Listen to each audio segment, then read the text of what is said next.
ناظرین، کیا کینیڈا کے زیادہ تر ویزا پروگرام میں اتنی خامیاں ہیں کہ دنیا بھر سے کینیڈا جانے میں اور کینیڈا پہنچانے والے انسانی اسمگلروں کی جنت بن چکا ہے؟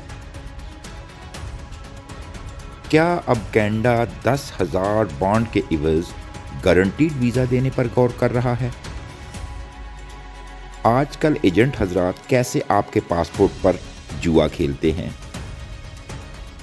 کئی سو سال پہلے کینیڈا کے لوگ کینیڈا میں کیسے سروائیو کرتے تھے؟ کینیڈا کا پرانا نام کیا ہے؟ ناظرین، کیا کینیڈا کا وزٹ ویزا، ورک ویزا اور اسائلم لینے والے 90% کیسز جعلی ہوتے ہیں، جن کا مقصد کسی بھی طریقے سے کینیڈا میں اپنا مستقل قیام کر کے کینیڈا کے وسائل سے عیاشی کرنا ہے؟ کیا واقعی کینیڈا کی گورنمنٹ جانتی ہے کہ زیادہ تر کینیڈا میں آنے والے ان کے سسٹم کو بیوقوف بنا کر وہاں پہنچ رہے ہیں؟ کینیڈا کے اندر جرائم اور ڈکیتی اور دھوکہ دہی کی کیا صورتحال ہے اور یہ واقعات کیوں بڑھ رہے ہیں؟ ناظرین، کینیڈا کے بارے میں آج میں آپ کو اس ویڈیو میں ایسی معلومات دوں گا جو آج تک نہ آپ نے کبھی سنی اور نہ ہی کوئی آپ کو بتانا پسند کرے گا۔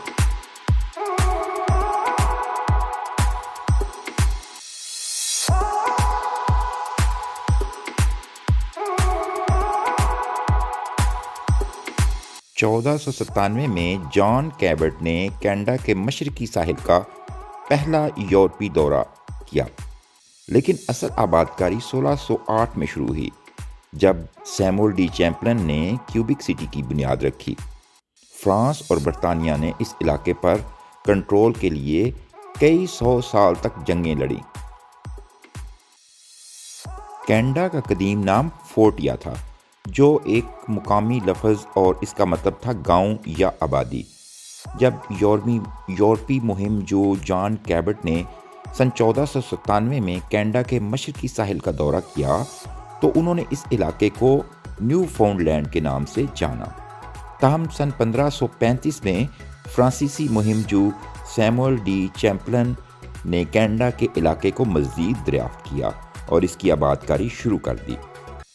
اس وقت کینیڈا کا لفظ دراصل کینیٹا تھا، KANATA یہاں سے آیا تھا، جو مقامی زبان ہورونون وہاں پہ جو بولی جاتی تھی۔ کئی سو سال پہلے جو کینیڈا میں زبان بولی جاتی تھی وہ ہورونون تھی، سینٹ لارنس آرکونیس کے لفظ سے نکلا تھا، جس کا مطلب تھا گاؤں یا مستقل بستی۔ کینیڈا کے ابتدائی یورپی آبادکاروں نے اس لفظ کو پورے علاقے کے لیے استعمال کرنا شروع کر دیا اور بعد میں یہ پورے ملک کا نام بن گیا۔ سن 1867 میں کینیڈا نے کنفیڈریشن کے ذریعے خود مختاری حاصل کی اور یہ 4 صوبوں اونٹاریو، کیوبک، نیو برنزوک اور نووا اسکوشیا پر مشتمل ایک نیا ملک بن گیا، جس کا باقاعدہ طور پہ نام رکھا گیا کینیڈا۔ ناظرین، دنیا کا 47% حصہ کوسٹل لائن بھی کینیڈا میں ہی واقع ہے۔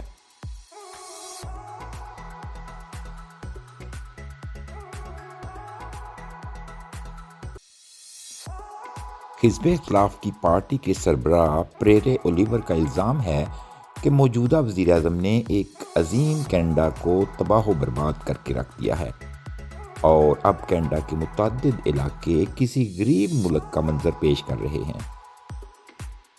اس کا ماننا ہے کہ اس وقت کینیڈا میں غیر ملکی لاڈلے بنے بیٹھے ہیں اور ان کو ہر طرح کی سہولتیں دی جا رہی ہیں، اور ان میں زیادہ تر غیر ملکی وہ ہیں جو کینیڈا کی نرم پالیسی کا فائدہ اٹھاتے ہوئے یہاں پر سوشل پر پل رہے ہیں، اور ان میں اکثریت وہ ہے جو کینیڈا کے سسٹم کو جھوٹ بول کر ان پر بوجھ بنے ہوئے ہیں، اور یہی زیادہ تر لوگ جرائم پیشہ بھی ہیں۔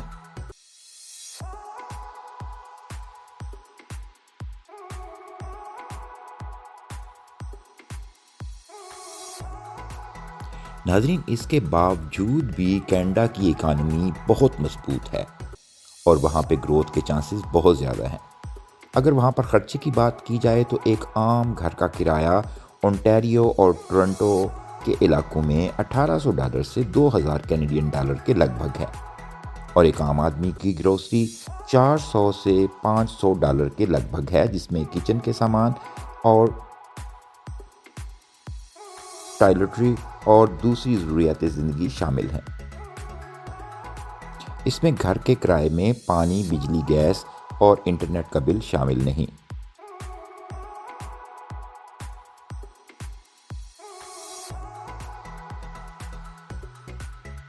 کینیڈا اپنی خوبصورتی، مواقع اور معیار زندگی کی وجہ سے دنیا بھر میں بہت مشہور ہے۔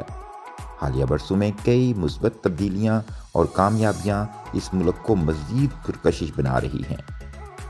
یہاں پر روزگار کے مواقع جیسے IT، صحت، انجینئرنگ اور تعلیم میں بہت زیادہ ہیں۔ یہاں پر بے روزگاری باقی دنیا کی نسبت ابھی بھی کم ترین سطح پر ہے۔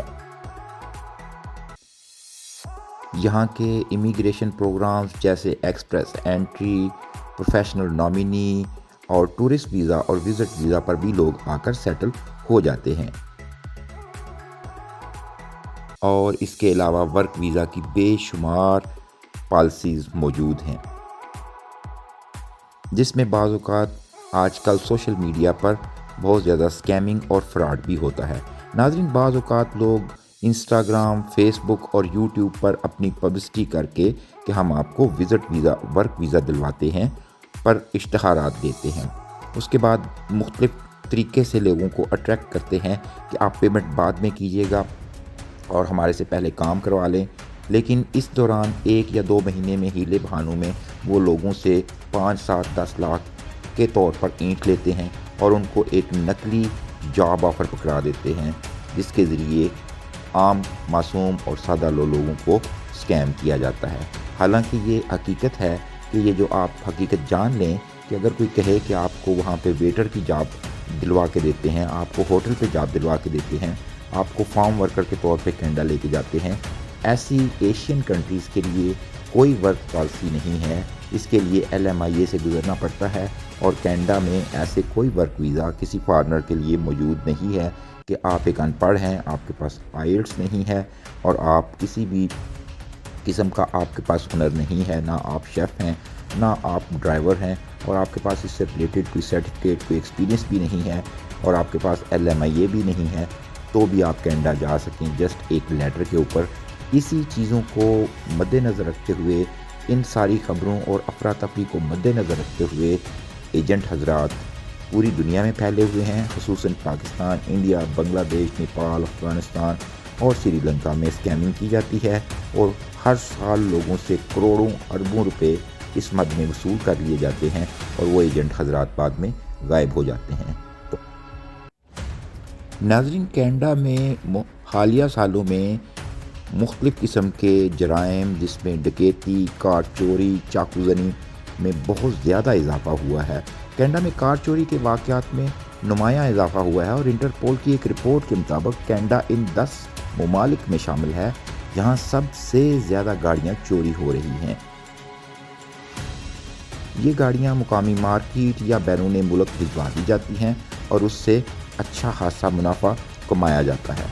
تقریباً موجودہ آج کل کے دنوں میں 400 سے 500 گاڑیاں روزانہ کی بنیاد پر کینیڈا میں چوری ہو رہی ہیں۔